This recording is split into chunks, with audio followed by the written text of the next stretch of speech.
Buenos días, mi estimado público. Hoy vamos a entrevistar a los analistas literarios Santiago Gómez y David Mejía sobre el tema de Frankenstein y la bioética y cuáles son los problemas de jugar a ser Dios. La primera pregunta va para el caballero Santiago Gómez y dice así: ¿deberíamos imponer límites morales a la ciencia y qué implicaciones tiene? Muchas gracias por su respuesta, señor Santiago.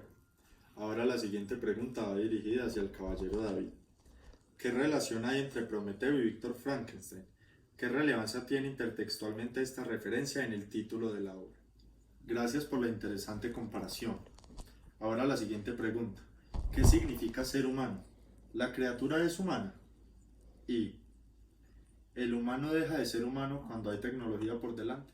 Mi respuesta es que sí, sí deben haber límites morales porque primero lo tenemos que poner en el escenario de hoy, el presente. Entonces, ¿qué pasaría si hoy un inventor creara un monstruo? Muy sencillo, no tomaría responsabilidad ni acción, ya que este sería agresivo y pues él no tenía previsto que esto iba a ser tan exitoso, ¿cierto? Entonces, por eso deberíamos poner límites morales para que ellos siempre creen algo a conciencia. Es un error que se comete comúnmente, que es todo creando a la loca, pero nunca es consciente de lo que pueda llegar a pasar.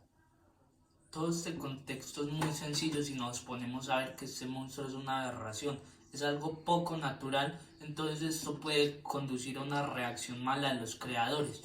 Ya dirigiéndome al escenario de Víctor Frankenstein, pues eso es algo muy sencillo, ya que este vive en una época más lejana a la que vimos nosotros, que eso es algo muy raro experimentar con extremidades y él nunca actúa con conciencia. ¿Qué es lo que pasa? A él le gusta todo este tema y se ve atraído por los libros de ciertos autores y lo que es el tema de la electricidad y las contracciones de los músculos. Pues ¿qué hace? Hace esto sin pensar en la reacción, no piensa qué es lo que puede llegar a pasar a futuro con él y más que todo con su círculo, que es su familia, sus amigos, incluso el mundo, porque se puede llegar a desatar una cosa muy mala, una cosa lleva a la otra hasta que se va agrandando el problema. A este punto muchos pensarán que me estoy contradiciendo, pero no, claramente no le podemos prohibir todo a estos científicos y creadores que se quieren salir de su zona de confort. Claro, pero esto tiene muchas implicaciones. Todo esto va ligado a la ley y la ética, que por ejemplo podemos hacer lo mismo que hacen los médicos, los abogados, los pilotos, que hacen un juramento ante sus instituciones importantes de no cometer errores a futuro y siempre trabajar por la humanidad y la ética. Si el creador, que hay casos, no estudió en ningún lado, no tiene ningún certificado ni nada, pues juraría ante una edificación como una notaría o algo por el estilo. Entonces, ¿qué pasaría? Las consecuencias son muy sencillas. Se revocaría esta licencia o diploma, se retirarían instrumentos y hasta se podría afrontar cárcel y multas.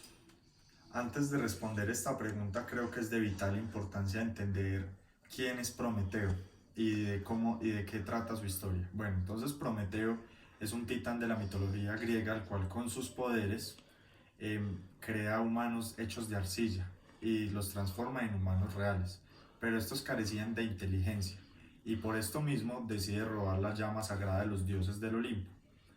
Al hacer esto, genera mucha rabia en Zeus, ya que creó un ser sin su autorización y le robó la llama divina de los dioses, la cual le dio una astucia y conocimiento casi infinitos.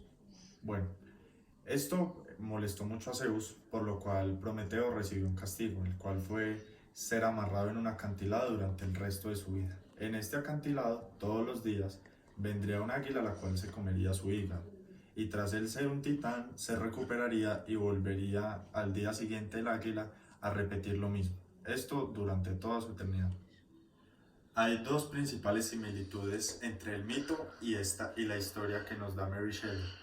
La primera es que ambos personajes deciden jugar con la creación, ambos deciden crear vida, Prometeo mediante sus poderes como un dios, en cambio Víctor Frankenstein con su conocimiento científico.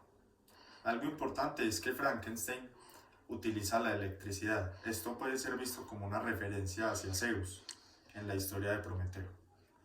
La segunda parte es que ambos violan las normas de los mundos en los que vivían, empezando por Prometeo, que va en contra de lo que indica Zeus al saltarse una de sus reglas, la cual fue otorgar la llama divina de los dioses y también crear un ser sin su autorización. Por el otro lado, Víctor Frankenstein, sin ser un dios, decide jugar a ser un dios y mediante la electricidad fue que crea su monstruo.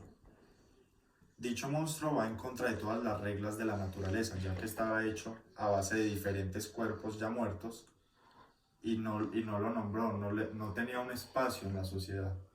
Y esto lo volvía un ser peligroso, un ser que no estaba diseñado para estar en el mundo natural en el que se encontraba. Esto podía generar un desequilibrio al romper las reglas de la naturaleza. Listo.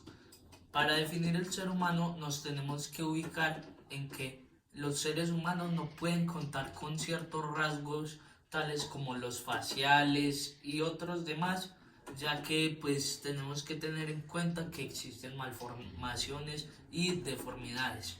Entonces, pues el ser humano es aquel cuerpo de la materia que cumple con las características físicas, espirituales, emocionales y, claro, una conciencia más importante que todo. En el caso del monstruo, no me gustaría decir que es un humano, ya que primero que todo es hecho por extremidades de múltiples humanos, así que no es solo un humano. La otra cosa que me gustaría decir es que él tiene una figura paterna ausente, pero no tanto una figura paterna, más bien un guardián, porque el humano ha demostrado que puede crecer y criarse y formarse sin una figura paterna. Lo que nunca puede hacer el ser humano es criarse sin ningún guardián. Él llegó a este mundo como si fuera un bebé grande, no sabía absolutamente nada. Todo era ir por la calle aprendiendo, sabiendo qué es lo bueno, qué es lo malo y así sucesivamente. El otro factor que me parece que Frankenstein no es humano, el monstruo, es que no es concebido por medios naturales, no nace por ninguno de los dos lados, sino que a medidas de electricidad y simples extremidades. Bien, para responder la pregunta de que si el humano pierde su humanidad cuando hay tecnología por delante, me encantaría pararme en el ejemplo de los robots. Cuando creamos un robot, claramente lo creamos normalmente con ética. El humano asegura saber sobre los robots, pero aún no sabemos nada. A futuro no sabemos si esos algún día nos podemos dominar. Y es lo que muchos inteligentes piensan, que creadores como Elon Musk no están del lado de las inteligencias artificiales porque creen que algún día podrían eliminarnos y dominarnos, ¿cierto? Entonces, ya hablando relacionado al humano, pues si el humano reemplazase 70% o más de su cuerpo, deja de ser humano, ya que estas extremidades le facilitan todo, a diferencia del resto de la población. Ya a futuro sería un caso diferente, pero hoy dejaría de ser humano.